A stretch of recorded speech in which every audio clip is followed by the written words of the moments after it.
Hi everyone, अगर आज मैं आपको हायरिंग प्रोसेस से रिलेटेड सारे इनसाइडर सीक्रेट्स के बारे में बता दूं तो क्या आप वो जानना चाहोगे? कैसे रिज्यूमे शॉर्टलिस्ट होते हैं, ऑनलाइन असेसमेंट्स में कंपनीज किस बेसिस पर कैंडिडेट्स को इवैल्यूएट करती हैं, face to face coding interviews के अंदर इंटरव्यूअर्स अपनी फीडबैक शीट पर क्या लिख रहे होते हैं, एचआर और मैनेजरियल इंटरव्यूज के अंदर सिचुएशन बेस्ड क्वेश्चंस क्यों पूछे जाते हैं एंड उससे इंटरव्यूअर्स क्या इवैल्यूएट करना चाहते हैं, product based company, service based company, startups, इन सबके हायरिंग प्रोसेस के अंदर एग्जैक्टली डिफरेंस क्या होता है। अगर आपको सारी इन्फॉर्मेशन मिल जाए देन क्या आप अपने इंटरव्यूज के लिए बेटर प्रिपेयर नहीं कर पाओगे? डेफिनेटली कर पाओगे। एंड एग्जैक्टली वही एडवांटेज आज की वीडियो आपको देने वाली है। हर साल थाउजेंड्स ऑफ स्टूडेंट्स डीएसए करते हैं, प्रोजेक्ट्स बनाते हैं, इंटरव्यूज के लिए प्रिपेयर करते हैं, बट फिर भी काफी सारे स्टूडेंट्स का रिज्यूमे शॉर्टलिस्ट नहीं होता, कुछ ऑनलाइन असेसमेंट्स क्लियर नहीं कर पाते एंड कुछ स्टूडेंट्स तो ऐसे भी होते हैं जो कोडिंग इंटरव्यूज के अंदर अच्छा परफॉर्म करने के बाद भी रिजेक्ट हो जाते हैं। एंड इसका रीजन बस यही है कि स्टूडेंट्स को एग्जैक्टली पता नहीं है कि रिक्रूटर्स एंड इंटरव्यूअर्स उन्हें किन बेसिस पर इवैल्यूएट कर रहे हैं। Hi everyone, I am Arshit Rehan and I am working at Atlassian as a software engineer for last 4 years। And इस टाइम पीरियड के अंदर मैंने 100+ इंटरव्यूज लिए हैं एंड इसी वजह से मुझे रिक्रूटर्स,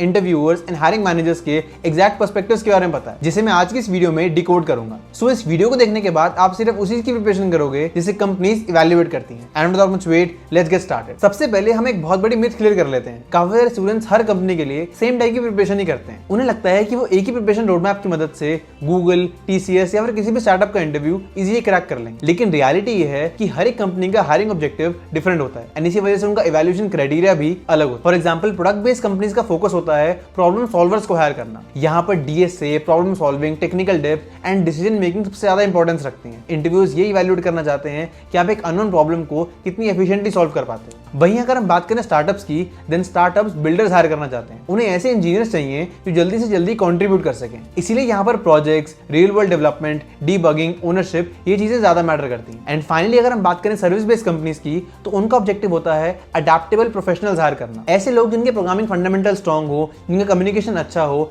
एंड जो नई टेक्नोलॉजीज को क्विकली लर्न कर पाए। So finally product based companies को प्रॉब्लम सॉल्वर्स, स्टार्टअप्स को builders and service based companies को अडैप्टेबल प्रोफेशनल्स हायर करना है। अब क्योंकि डिफरेंट टाइप ऑफ कंपनीज को अलग अलग टाइप के इंजीनियर्स चाहिए, तो इसीलिए आपको अपनी प्रिपरेशन स्ट्रेटजीज को भी उसी हिसाब से मॉडिफाई करना होगा। लेकिन आजकल एआई की वजह से कोडिंग का लैंडस्केप काफी फास्ट चेंज हो रहा है। बट एक इंटरेस्टिंग चीज जो मैंने नोटिस करी है, दैट इज कि बहुत सारे लोगों के पास अमेजिंग स्टार्टअप आइडियाज हैं या फिर वो कोई ऐसा टूल बनाना चाहते हैं जिससे उनकी कोई प्रॉब्लम सॉल्व हो सके। बट इशू ये है कि उन्हें कोडिंग नहीं आती एंड कोडिंग सीखने में मंथ्स का टाइम लग जाता है। एंड इसी प्रॉब्लम को सॉल्व करता है होस्टिंगर होराइजन्स। ये बेसिकली एक AI powered vibe coding platform है जहां पर आप अपनी रिक्वायरमेंट्स इंग्लिश में डिस्क्राइब करते हो एंड एआई आपके लिए एक पूरी वेब एप्लीकेशन बिल्ड कर देता है। फॉर एग्जांपल, मान लो मुझे एक इंटरव्यू प्रिपरेशन ट्रैकर बनाना है, तो मैं सिंपली एक प्रॉम्प्ट लिखूंगा कि create an interview preparation dashboard where users can track number of DSA question solved, upcoming interviews and daily study progress. और कुछ ही मिनट्स में होस्टिंगर होराइजन्स का प्लेटफॉर्म मेरे लिए कंप्लीट वेब एप्लीकेशन बिल्ड करके दे देगा, जिसके अंदर सिर्फ फ्रंट एंड ही नहीं, back and, database, authentication, storage etcetera, ये सब कुछ ऑटोमेटिकली हैंडल्ड होगा। अब अगर इस एप्लीकेशन में मुझे कोई फीचर ऐड करना है लाइक लीडर बोर्ड, रिमाइंडर और एनालिटिक्स डैशबोर्ड, तो मैं डायरेक्टली एआई को प्रॉम्प्ट कर सकता हूं एंड मेरी एप्लीकेशन अपडेट हो जाएगी। एंड सबसे इंटरेस्टिंग बात तो ये है कि ये कोई स्टैटिक प्रोटोटाइप नहीं है, ये एक एक्चुअल वर्किंग एप्लीकेशन है जिसको आप लॉन्च भी कर सकते हो। आप अपना डोमेन कनेक्ट कर सकते हो, आपको होस्टिंग मिल जाती है, प्रोफेशनल ईमेल मिल जाती है एंड इसी के साथ साथ वन क्लिक डिप्लॉयमेंट भी अवेलेबल है। Amazing, right? तो अगर आपके पास भी कोई स्टार्टअप आइडिया है या फिर आपको ऐसा टूल बनाना चाहते हो जिससे आपकी प्रोडक्टिविटी इंप्रूव हो, देन आप होस्टिंगर होराइजन्स के प्लेटफॉर्म को डेफिनेटली चेकआउट कर सकते हो। मैं इसका लिंक डिस्क्रिप्शन में ऐड कर दूंगा, आप इसे डेफिनेटली चेकआउट करना एंड देखना कि आप एआई की मदद से अपने आइडियाज को रियलिटी में कितनी जल्दी कन्वर्ट कर सकते हो। ओके, एंड अब वापस आते हैं हमारी वीडियो पर। अब हम बात करते हैं रिज्यूमे स्क्रीनिंग राउंड की। जब भी आप किसी कंपनी में अप्लाई करते हो, चाहे वो ऑन कैंपस हो या ऑफ कैंपस, आपको अपना रिज्यूमे सबमिट करना ही होता है एंड उसी रिज्यूमे के बेसिस पर रिक्रूटर शॉर्टलिस्ट करते हैं कि आपको इंटरव्यू प्रोसेस के लिए आगे भेजना है या नहीं। आजकल हर एक कंपनी के पास एटीएस सॉफ्टवेयर होते हैं, that is applicant tracking system. क्योंकि कंपनीज के पास हर एक ओपनिंग के लिए बहुत सारी एप्लीकेशंस आती हैं, बहुत सारे रिज्यूमेस आते हैं, तो रिक्रूटर्स उनको मैनुअली देखें उससे पहले वो रिज्यूमेस एटीएस सॉफ्टवेयर से फिल्टर आउट हो जाते हैं। एटीएस सॉफ्टवेयर आपके रिज्यूमे को पार्स करता है एंड जॉब डिस्क्रिप्शन के बेसिस पर आपकी skills, technologies, experience and overall relevance को मैच करता है। एंड अगर आपका रिज्यूमे उस पर्टिकुलर जॉब डिस्क्रिप्शन के लिए सही मैच नहीं है, देन एटीएस सॉफ्टवेयर आपके रिज्यूमे को वहीं से फिल्टर आउट कर देगा एंड आपका रिज्यूमे कभी रिक्रूटर के पास पहुंच ही नहीं पाएगा। सो इसीलिए आपको अपने रिज्यूमे को सही से बिल्ड करना है एंड जिस भी ओपनिंग के लिए आप अप्लाई कर रहे हो, उस ओपनिंग के जॉब डिस्क्रिप्शन के हिसाब से अपने रिज्यूमे को मॉडिफाई डेफिनेटली करना। अब अगर आपका रिज्यूमे एटीएस सॉफ्टवेयर से पास हो गया, देन रिक्रूटर आपका रिज्यूमे मैन्युअली रिव्यू करता है एंड उसके अंदर भी कोई बहुत ज्यादा टाइम नहीं देता। रिक्रूटर आपके रिज्यूमे को मैक्सिमम 10 to 15 सेकंड्स के लिए ही रिव्यू करता है एंड उसी के बेसिस पे इवैल्यूएट करता है कि आपको शॉर्टलिस्ट करना है ही नहीं। इस स्टेज पर रिक्रूटर प्राइमरीली ये वेरीफाई करता है कि आपने सिर्फ स्किल्स ही मेंशन करी हैं या फिर उन स्किल्स का प्रूफ भी दिया है। फॉर एग्जांपल, अगर आपने अपने रिज्यूमे के अंदर जावा, रिएक्ट, स्प्रिंग बूट इन स्किल्स को लिखा है, देन सिर्फ इन्हें लिखना इंप्रेसिव नहीं है, बल्कि इनके साथ साथ अगर आपने ये भी मेंशन करा है कि आपने इन स्किल्स को यूज करके कौन से प्रोजेक्ट्स बिल्ड करे हैं, उनका क्या इंपैक्ट है, कितने यूजर्स उनको यूज कर रहे हैं, एटसेट्रा, देन ये चीज ज्यादा इंप्रेसिव है एंड इसी के बेसिस पर रिक्रूटर्स आपके रिज्यूमे को शॉर्टलिस्ट भी करेंगे। यहाँ पर भी कंपनी टाइप मैटर करता है। प्रोडक्ट बेस्ड कंपनीज के लिए कोडिंग अचीवमेंट, स्ट्रॉन्ग प्रोजेक्ट्स, ये चीजें ज्यादा वेटेज रखती हैं। स्टार्टअप्स के लिए deployed projects, practical development experience, ये ज्यादा मैटर करता है। एंड सर्विस बेस्ड कंपनीज के लिए ओवरऑल प्रोफाइल, एकेडमिक्स, कम्युनिकेशन, ये चीजें ज्यादा इंपॉर्टेंट है। सो इसीलिए आपको अपने रिज्यूमे को अकॉर्डिंगली मॉडिफाई करना होगा। एंड एक बात हमेशा ध्यान रखना कि आप एक सिंगल रिज्यूमे को हर एक जॉब ओपनिंग पर अप्लाई करने के लिए बिल्कुल नहीं यूज कर सकते। आपको अपने रिज्यूमे को हर एक जॉब ओपनिंग के हिसाब से मॉडिफाई करना होगा, क्योंकि वही आपकी शॉर्टलिस्टिंग के लिए सबसे ज्यादा बेनिफिशियल है। ओके, अब आते हैं ऑनलाइन असेसमेंट्स पर। बहुत सारे स्टूडेंट्स को लगता है कि online assessment is only about correct answer. अगर आपका करेक्ट आंसर आ गया देन इसका मतलब आपने ऑनलाइन असेसमेंट्स क्लियर कर ली, बट एक्चुअली में ऐसा नहीं है। करेक्टनेस सिर्फ एक पार्ट है ऑनलाइन असेसमेंट्स की इवैल्यूएशन का। इसके अलावा और भी बहुत सारे क्राइटेरियाज होते हैं जिनके बेसिस पर आपको ऑनलाइन असेसमेंट्स के अंदर इवैल्यूएट किया जाता है। जब भी आप अपने ऑनलाइन असेसमेंट का सोल्यूशन कोड सबमिट करते हो तो आपके सोल्यूशन को इन 5 क्राइटेरियाज के बेसिस पर इवैल्यूएट किया जाता है। The first one is problem solving. यहाँ पर देखा जाता है कि आपका सोल्यूशन प्रॉब्लम को कंप्लीटली सॉल्व कर रहा है या नहीं। आपके सोल्यूशन के बेसिस पर सारे मैंडेटरी टेस्ट केसेस पास हो रहे हैं या फिर कुछ इनपुट्स के लिए आपका सोल्यूशन वर्क नहीं कर रहा। Then second parameter is code quality. सिर्फ वर्किंग कोड लिखना सफिशिएंट नहीं है। आपका कोड क्लीन होना चाहिए, मॉड्यूलराइज होना चाहिए, वेरिएबल नेम्स मीनिंगफुल होने चाहिए एंड इन सब के बेसिस पर ही आपके कोड की कोड क्वालिटी जज की जाती है। Then third parameter is efficiency. आपका कोड कितना एफिशिएंट है। अगर 2 कैंडिडेट्स प्रॉब्लम को सॉल्व कर रहे हैं एंड एक कैंडिडेट के सोल्यूशन की time and space complexity optimal है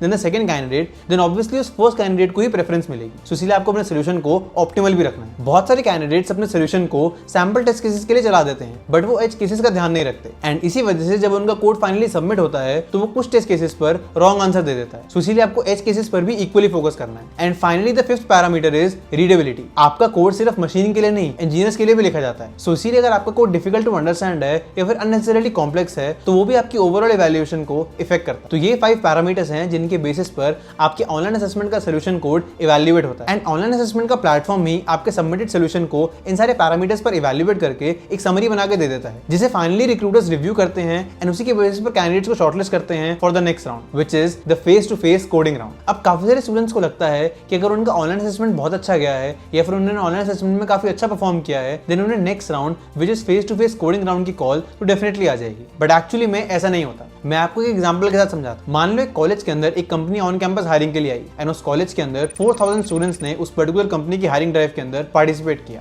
बट उनमें से सिर्फ 400 स्टूडेंट्स ही ऑनलाइन असेसमेंट को काफी अच्छे से क्लियर कर पाए। बट कंपनी के पास इंटरव्यूइंग स्लॉट्स सिर्फ 150 हैं, तो अब कंपनी को और फिल्टरिंग करनी पड़ेगी एंड ये फिल्टरिंग होगी on the basis of profiles कि किस कैंडिडेट की प्रोफाइल ज्यादा स्ट्रॉन्ग है, किस कैंडिडेट ने बेटर प्रोजेक्ट्स बना रखे हैं, किस कैंडिडेट की ज्यादा अचीवमेंट्स है, किस कैंडिडेट की बेटर स्किल्स हैं, किस कैंडिडेट का ओवरऑल रोल रेलेवेंस काफी ज्यादा अच्छा है देन द अदर कैंडिडेट्स। इन सब के बेसिस पर और ज्यादा फिल्टरिंग होती है एंड फाइनली डिसाइड होते हैं वो कैंडिडेट्स जिन्हें face to face coding interview के लिए शॉर्टलिस्ट किया जाता है। अब आते हैं सबसे इंपॉर्टेंट स्टेज पर, that is face to face coding interviews. बहुत सारे स्टूडेंट्स को ये लगता है कि इंटरव्यूअर सिर्फ ये देख रहा है कि आपने जो आंसर लिखा है, आपने जो सॉल्यूशन कोड लिखा है वो सही है या नहीं, बट एक्चुअली में इंटरव्यूअर आपको बहुत सारे पैरामीटर्स पर इवैल्यूएट कर रहा होता है एंड उसी इवैल्यूएशन के फीडबैक नोट्स लिख रहा होता है। उन इवैल्यूएशन पैरामीटर्स में से सबसे पहला एंड मोस्ट इंपॉर्टेंट पैरामीटर है डिसीजन मेकिंग। काफी बार इंटरव्यूअर आपको इंटेंशनली इनकम्प्लीट प्रॉब्लम स्टेटमेंट देता है। फॉर एग्जांपल, इंटरव्यूअर ने आपसे पूछा given an array return the index of the maximum element. अब बहुत सारे स्टूडेंट्स ये क्वेश्चन सुनते ही कोड करने लग जाते हैं एंड ये एक वीक कैंडिडेट का सिग्नल है, क्योंकि स्ट्रॉन्ग कैंडिडेट्स पहले क्लैरिफाई करते हैं कि एरे सॉर्टेड है या अनसॉर्टेड, क्या डुप्लीकेट एलिमेंट्स एग्जिस्ट करते हैं, अगर डुप्लीकेट एलिमेंट्स एग्जिस्ट करते हैं तो कौन सा इंडेक्स रिटर्न करना है, एटसेट्रा। इससे इंटरव्यूअर ये इवैल्यूएट करना चाहता है कि आप बिना सोचे समझे अजम्पशंस बना रहे हो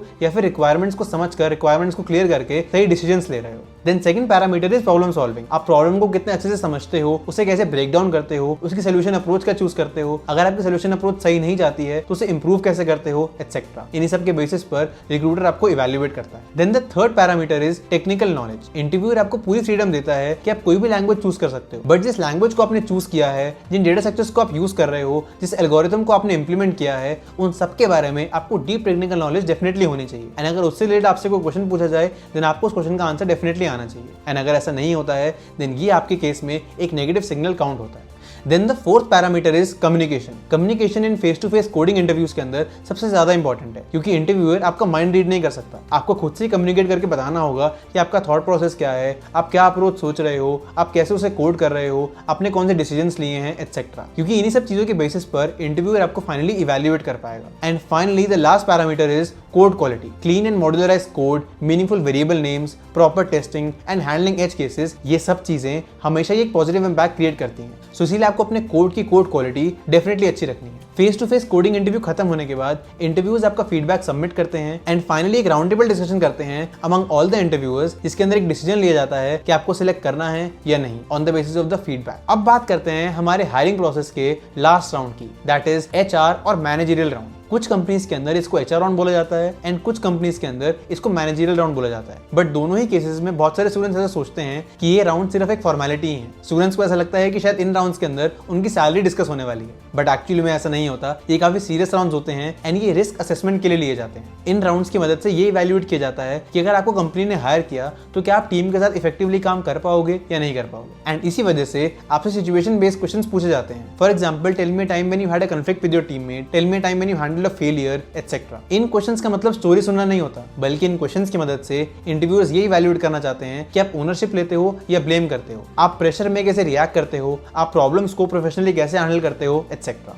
इस राउंड को अच्छे से प्रिपेयर करने का सिर्फ एक ही तरीका है कि आप अपने किसी प्रोजेक्ट की, अपने कॉलेज की या फिर अपने किसी इंटर्नशिप की 4-5 सिचुएशंस को सोच के रखो एंड उसे स्टार पैटर्न के अंदर which is situation, task, action and result के फॉर्म में स्ट्रक्चर कर लो, ताकि इंटरव्यूअर जब भी आपसे कोई सिचुएशन बेस्ड क्वेश्चन पूछे देन आप इन्हीं 4-5 सिचुएशंस में से किसी एक सिचुएशन को लेकर आंसर कर पाओ। एंड इसके साथ साथ एक छोटी सी टिप और भी है कि जब भी इंटरव्यू के एंड में इंटरव्यूअर आपसे क्वेश्चन पूछता है कि do you have any questions for me, तो इस केस में हाउ वाज माय इंटरव्यू या फिर विल आई गेट सिलेक्टेड और नॉट, ऐसे क्वेश्चंस पूछना अवॉइड करो। इंस्टेड आप अपने रोल के बारे में, कंपनी कौन सा टेक स्टैक यूज करती है, कौन सी प्रॉब्लम्स को सॉल्व कर रही है, इसके बारे में क्वेश्चंस पूछ सकते हो। ये आपकी मैच्योरिटी एंड क्यूरियोसिटी दोनों रिफ्लेक्ट करता है। Okay, and that was all about the decoding of the entire interview process. I hope आज की इस वीडियो से आप ये समझ पाए होंगे कि रिक्रूटर्स एंड इंटरव्यूअर्स आपको किन क्राइटेरिया के बेसिस पर इवैल्यूएट करते हैं एंड उन्हीं क्राइटेरिया के बेसिस पर आपको अपनी प्रिपरेशन जर्नी को कंटिन्यू रखना है। Okay, and that's all from my side. This was Harshit Taren signing off. Take care everyone and I will see you in the next video. Till then keep preparing and be focused.